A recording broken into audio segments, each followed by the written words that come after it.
emergency. This is an emergency pod. We had to do an emergency trade video because we had the first real bang of the season, the first real big trade. First of all, my boy, how you doing? Man, I'm doing great. Anything that helps Russ win a ring, I'm happy. Facts, facts. I'm not gonna lie. This is definitely helping the Lakers, but it's not Yep. enough. Got a lot more has got to be done, but let's go ahead and get into it. Let's talk about this big bang of a trade that we seen just happen. Today is Monday, January 23rd. Just popped off over here. It's 2:30 on the West Coast. But anyway, the Lakers finalized a trade with the Washington Wizards. The Lakers sent away Kendrick Nunn and 3 second-round picks, 2023, 2028, and 2029 for Rui Hachimura. My boy, the floor is yours. Talk to me. What are some initial thoughts? First thing you thought when this happened? Well, I got excited because we all know the Lakers heading into the year. We looked at their final roster and they added a Dennis Schroeder. They had Kendrick Nunn coming back from injury and they traded for Patrick Beverly. But not only that, they already had Russell Westbrook on the team. So now you're running with a bunch of guards, no wings, no depth. Our wings are running with right now is they expected Pat Bev to be that 3-and-D dude, but all he does is out there is just run and do a bunch of cardio. We have Troy Brown and JTA. Now, Troy Brown is solid, but he's not going to be one of those lockdown defenders that we need. He's not going to be slowing down anybody, to be honest with you. He's just a bigger body. And JTA has been dealing with injuries throughout the year, but we already know who JTA is if he wants to go to State Warriors. He's not. There's nothing he's really good at, to be honest with you. You know, just being a great teammate. That's probably what stands out for him. So that's the wings that we was running with. And then we have of LeBron James and Anthony Davis and Russell Westbrook. In the roster, if you just take out Anthony Davis, because typically we all know he's going to miss games before he's injured, just take him out for a little bit because we all know he's going to miss time, right? You have a roster, John, of a Patrick Beverly, Gabriel made his name known last year, but he's still right? JTA, Troy Brown, Max Christie, I believe that's his name, who you recently just drafted, Kendrick Nunn, Damian Jones. Now, out of all those players on your team, John, name one that's above average. Please, above average. It's hard to. So, what do you point? What point are you trying to get at? Tell me what you're trying to get at. What I'm pointing at, that the Lakers roster was constructed terribly.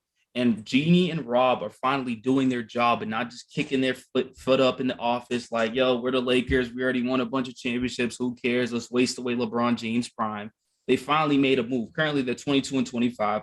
And what I want to give this team credit for, right? We're going to get to Rui. But this team has been playing without Lonnie Walker and Austin Reeves, John. And like we understand the big loss of Anthony Davis, but those are your two best players after LeBron, AD, and Russ, right? Lonnie and Reeves. And they've been playing exceptional basketball. I mean, they just beat the Memphis Grizzlies, which they were one of the hottest teams in the NBA. Currently, I believe 11 or 12 game win streak. You just beat Portland, which you came down from a 25-point lead. Since the new year, they're 7-4. They beat Miami, Sacramento. Miami and Sacramento are playoff teams. Portland is going to be a playoff team if hopefully they can turn around. And then you beat Memphis, and then you beat Charlotte and Houston. But even those games, besides Charlotte, like Houston can still give you problems, and they still gave us problems because they can just score. They're young, they're athletic. You feel what I'm saying? So the new year, they've been playing pretty good. I got to give some credit to Darvin Ham to how he operated his rotations because, John, we all know when you lose Reeves and Lonnie, there's not much players left.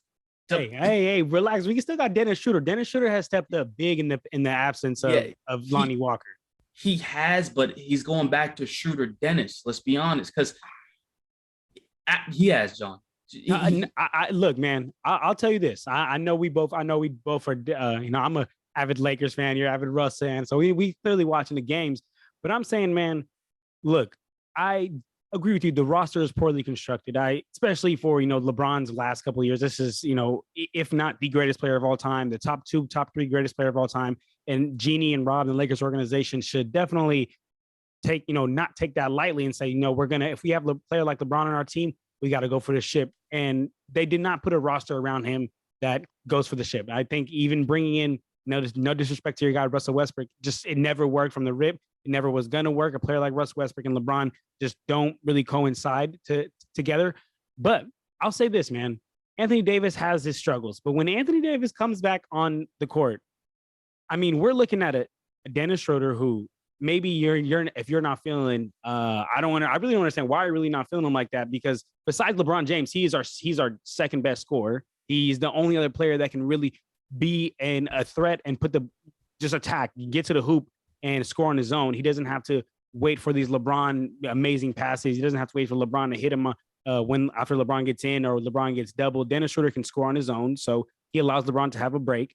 We have Patrick Beverly, who, okay, he's a defender. He's a defender. He's not the greatest defender, but he's out there running his mouth. Definitely slowed up Dame last night. Yeah, got to give him some praise for that. Got to give him some props for that. Lonnie Walker, when he comes back, we know what Lonnie Walker does. We know that he's a Dennis Schroeder, but better. Can put the ball on the ground, can score, can shoot. He can also play off ball with LeBron. We have LeBron. We know what LeBron's doing. When Anthony Davis comes back, and then now you add a Rui Hachimura, who's a three-way player who can shoot. He's, especially if you've been watching a lot of the Wizards, I know you know that he's a knockdown corner shooter. The knockdown corner shooter. You know LeBron likes to hit his shooters in the corner. He's a defender. And then you still have Russell Westbrook coming off the bench. You still have Wenyen Gabriel coming off the bench. Austin Reeves. I'm not saying this team's a playoff team, man, but all I'm saying is that this was definitely the move, a step in the right direction. And I think that with a roster like this, I would not be surprised if the Lakers finish as a top 6 seed, but they're not done. They're not done. They have more to do, and they need to add more shooters around them. So let me just go back to the take of Dennis Schroeder real quick. The reason why I like Dennis Schroeder, let's not get this. I don't want to make it seem like I don't like Dennis Schroeder, because he's been playing good. Like, there was a stretch since early January 4th to like the 9th. He played good basketball, 32 points, 21, 27, and 14. But then this is the shooter that irks my soul, John. Since the 12th to the 18th, he played awful. 7 points, 8 points, 9 points, 5 points. This is a huge stretch right here. We won some of these games, but the inconsistency is what bothers me. John, 3 for 13, 3 for 9, 3 for 9, 2 for 6. That's not going to win us any games. We need the Dennis Schroeder that came out, got us the game-winning steal against Memphis. And even that game, he shot terrible. He's 4 for 11, but at least he won us the game at the end, right? So if we can get the Dennis Schroeder that give us at least 17, I'm not asking Dennis Schroeder to put 30, because that's not realistic. When AD comes back, his shot attempts are going to go down. Everything's going to go down when AD comes back, because he's just going to get majority of the chunks. But if we can just ask for Schroeder gives us 19, 8 and 8, what he did against the Memphis Grizzlies, I'm all for it. But I think he can do that. That's the thing. I really think he can do it, because I agree with you. That 4-game stretch is bad. But if you go right before that 4-game stretch, he had a 5-game stretch where he had 14, 27, 21, 32, 15. I think I agree with you. If he can give us anywhere from 15 to 20 points a game, he's doing more than he's supposed to. And then again, don't forget about when Lonnie Walker comes back. Don't forget about when the rest of this Lakers squad comes back and Anthony Davis goes back to the MVP level. Yeah, but going to the trade, because I feel like we haven't really talked about too much about Rui. But Rui shooting about 33.7% from the three-point line. He's about 6'8", weighs 230, shoots about 76% from the free throw line. And what I want to throw out here is not only that he's a wing and he's big, 6'8" and stuff like that. John, he's 24 years old. And I think there was a report that came out that they may extend him because he's on an expiring deal. I believe he's an RFA, restricted free agent. So the Lakers, if they can afford him, and I think they will be able to afford him because Russ's contract is going to be done and over with during that next offseason. So just think about that. They're thinking about now and the future, because the Lakers' future isn't there. Like, let's be honest with you. They have the 2 first-round picks, and then they have Max Christie, which we don't know what he's going to turn into, and Rui. And then hopefully you maintain Austin Reeves. I don't think you maintain Lonnie Walker in the sense of long-term future-wise, but there's not much future. So you get a nice young player over there. But I just want to talk about Rui real quick, because Rui just had a huge game, John. Bro, you know what's crazy about this, John? It's like, I feel like the Wizards may trade him for like, I think they could have got more. For sure could have got him. Honestly, when I first seen this trade, I was juiced as a Lakers fan. But then when I thought about it from the perspective of just basketball mind, I'm saying, wait, why would the Wizards let go of Kendrick? I mean, why would the Wizards let go of Rui Hachimura for Kendrick Nunn, who basically kind of came up in this way from the Heat and now hasn't ever been the same since the Heat, hasn't even looked the same. A bunch of second-round picks, which is basically like rolling the dice for a player like Rui Hachimura, which, mind you, was the 9th pick. They took as the 9th pick. He's a top 10 protected pick, and now they're trading him away. after giving up on him. Because if you look at that Wizards roster, he also didn't really get much of a chance. He had Kyle Kuzma in front of him. He sometimes had to deal with Kristaps in front of him.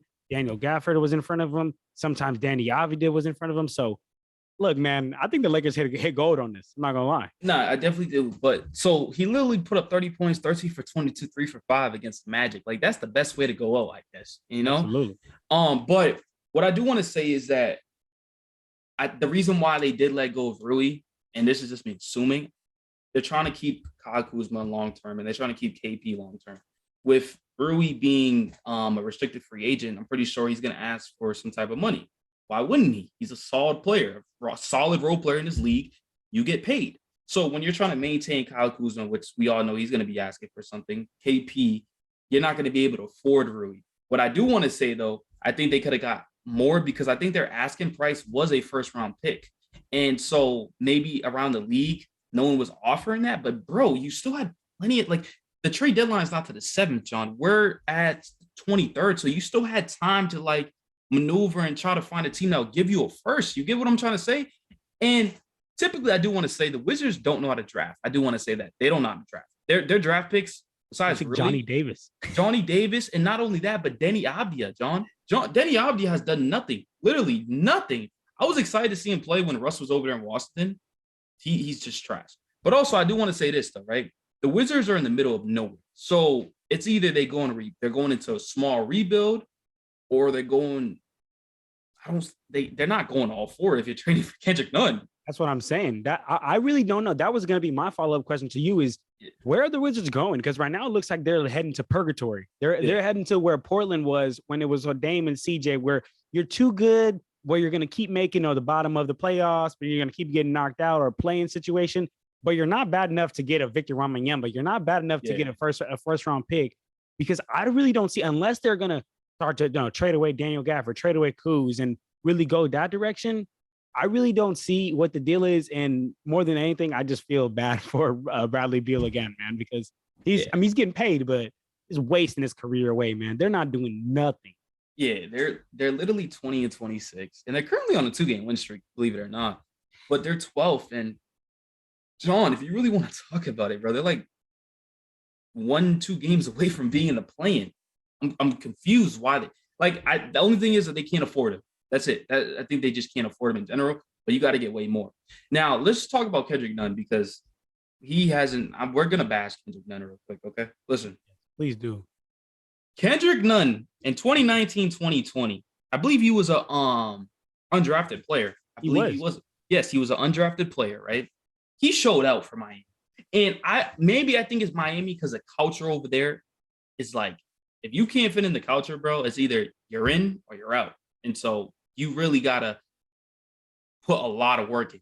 I heard a story from another player, and I'm having a brain freeze now. I forgot the player's name, but pretty much he was on the team, and he said, I was at home, and I was looking at Orioles, but I couldn't have it because I know I couldn't run up the court. Because Miami is fast-paced. Not fast-paced, like on their focus on defense. You get what I'm trying to say? So they're a defensive team. So Nunn averaged 15 to 15 points. You want to round it out. 2020 averaged about 14.6, round out to 15. But the year before that, 15.3, John, right? So close to 35, 38% for the three-point line. He gets injured. Mind you, he signed a 2-year, $10 million deal, mid-level exception with the Los Angeles Lakers. And I was one of those fans being gullible, I like being biased. I'm like, yo, if we had Kendrick Nunn, I ain't gonna lie, we would have been something. You feel me? I was one of those teams. I'm like, yo, if we had Trevor Ariza come earlier in the year, yo, we would have done something. And every single time these players continue to come back, we still sucked. You get what I'm trying to say? So I was super excited for Kendrick Nunn because what we seen from him in Miami. You get what I'm trying to say? Absolutely. So I get injuries slow you down, but Kendrick Nunn looks like he doesn't know how to play basketball no more. And I do want to derailed.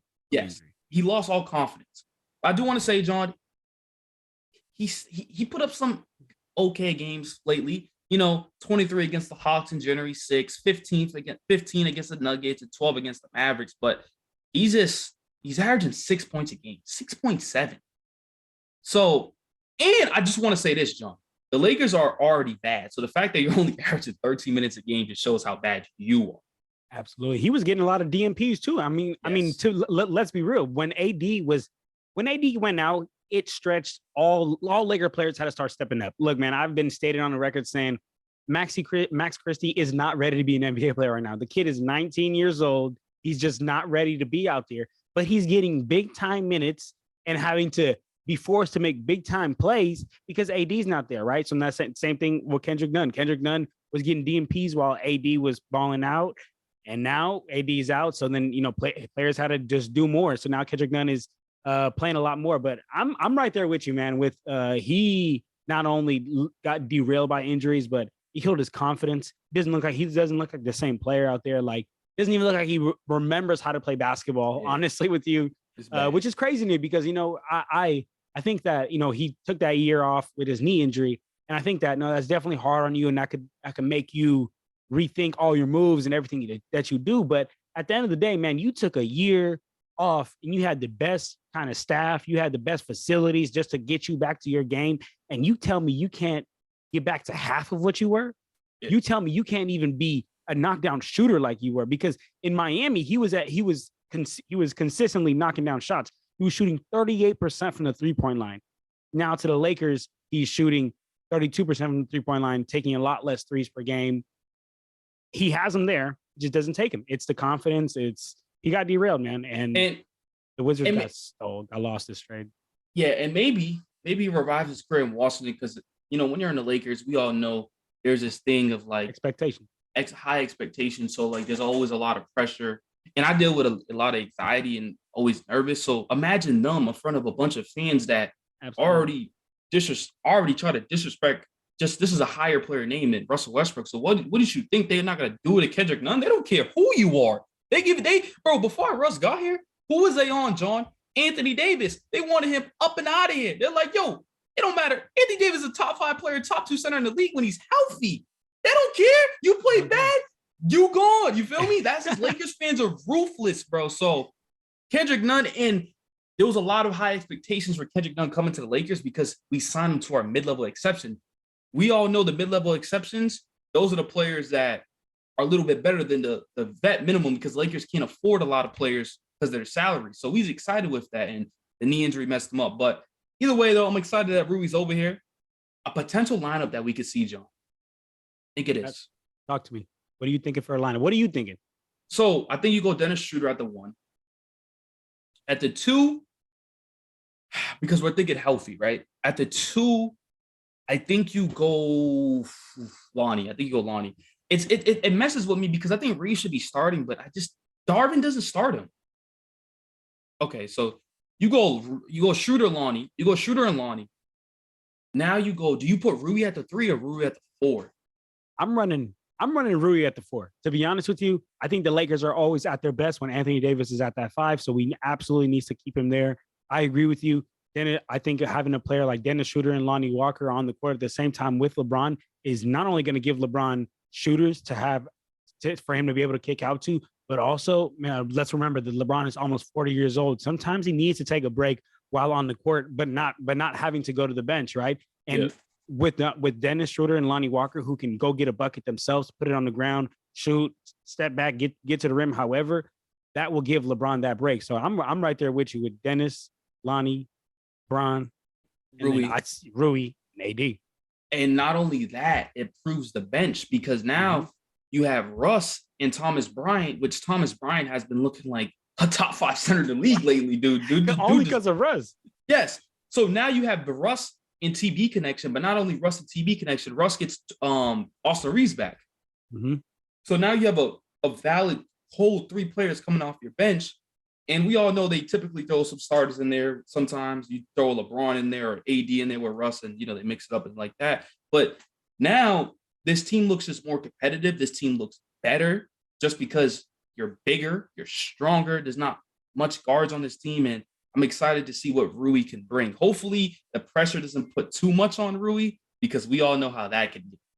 Yeah, I mean, as long as he doesn't fold under pressure, what this roster we just listed was from as far as starting lineup and as far as the second unit and third unit, because I mean we kind of forgetting about Troy Brown Jr. He got, in a way, is kind of getting pushed out of the lineup. Right now he's been consistently starting, but now with this he's going to get pushed out into either that second unit, third unit, And I think that honestly, with a roster like this, the Lakers can absolutely be competitive.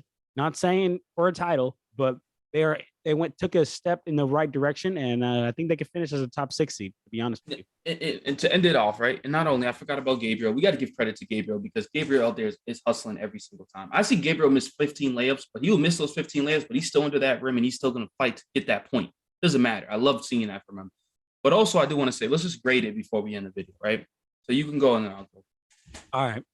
I will give an overall grade to the Los Angeles Lakers. To be honest with you, I gotta give it I give it a minus. I give it A minus because it can't be A plus because I think that those 3 second-round picks were a lot because if you want to go in for, let's say, a Zach LaVine or somebody else who can actually take you to that championship level, I think you should have had all the assets possible to be able to give that up. And 3 second-round picks for Rui Hachimura is kind of a lot, but at the end of the day, you do what it takes to make your team better and more competitive when you have a 40-year-old LeBron. So I'm going A minus. Yeah, and I'll tell you this. Those 3 second-round picks are going to be nowhere near better than Rui. Let's get that straight. I don't care who they are. I really don't care. All right.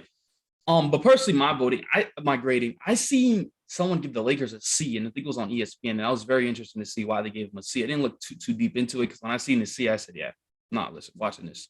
But yeah, I got to give the Lakers at least a B plus. The thing that's holding me back from the A is that, like you said, that's a lot of seconds, John. Even though like it's really just you're rolling a dice to see who you're going to get out the second round because there's some players that you can get out the second round. We've seen it happen. It's history. But maybe 2 and then Kendrick Nunn. But they didn't trade a first round pick. So congratulations. They didn't need to trade no first round picks. Because what if they traded a first round pick for Rui? Now we're looking at it like I'm pissed. Now this is a bad trade. If they traded a first round pick for Rui Hachimura, then I'm really mad because not only does that caps out. Like, where are you going to go after this? Right? You already don't have a lot of trade capital. And if you trade a first round pick for Rui Hachimura, I would have been pissed. That would have been then I would have gave it a C. Yeah, and then for the Wizards' sake, I give them like D minus because it's like you're getting Kendrick Nunn who's on an expiring deal. Okay, cool. And then you get a bunch of second round picks. First of all, in the first place, you don't even know how to draft overall. You don't even know how to draft having a top 10 pick. Okay, let's get that straight. The Wizards could have a top 4 pick and still mess up. Wizards just do not know how to draft. So now you're taking a scamble. Mind you, yes, they have more opportunities to take a risk because now you have 3 second round picks. So if you miss on this one, you still have another chance. You miss on this one, now you have your final chance. So they still have a risk. But man, dude, Wizards end, you're looking for a first. Absolutely. Lakers end, you're happy what you gave up. Maybe you take another second out and give them 2 seconds. But Wizards end, you're looking for a first. If the Wizards got a first, I'll give them an A plus against the Lakers F if they gave that up. But didn't happen. So yeah, didn't happen. So Trent, what's your final grade for the Lakers? B plus. B plus. I love it. I love it, man. Family, let us know what your final grade for the Lakers is. Let us know what your final grade for the Wizards is. Get at us, follow us, subscribe, tell your friends, tell your mom's friends, and your dad's friends. But if that's it, then we out here, y'all.